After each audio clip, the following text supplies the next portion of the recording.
The 36 Sermons of Vivec. Sermon 9. Then came the war with the northern men, where Vivec did guide the Horator into swift and tricky union with the Dwemer, the greatest demon chieftains of the frigid west, with those listed below, 5 in unholy number. Hoaga, the mouth of mud, who appeared as a great bearded king, had the powers of marshalling and breathing the earth.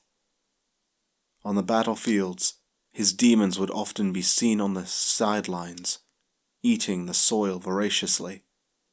When his men fell, Hoaga would fill their bodies back with it, whereupon they would rise again and fight, albeit slower.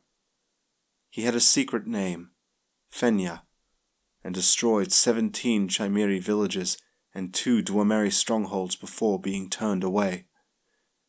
Chemhua, the running hunger, who appeared as a mounted soldier with full helm, had the power of heart roaring and of sky sickening. He ate the Chimeri hero, Dres Kizumete, sending the spirit back to the Horator as an assassin. Sometimes called First Blighter, Kemuya could give clouds stomach aches and turn the rain of Veloth into bile. He destroyed 6 Chimeri villages before he was slain by Vivec and the Horator.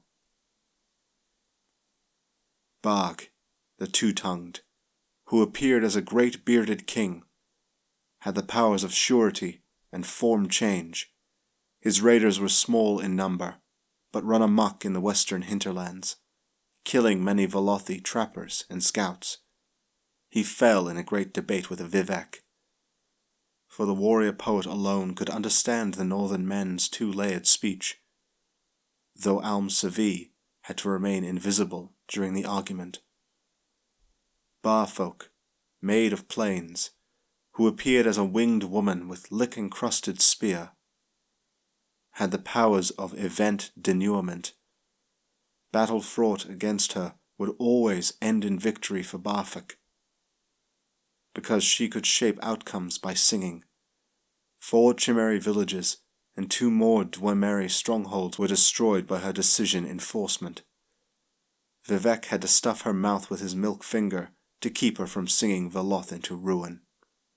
Ysmir, the dragon of the north, who always appeared as a great bearded king, had powers innumerable and echoing.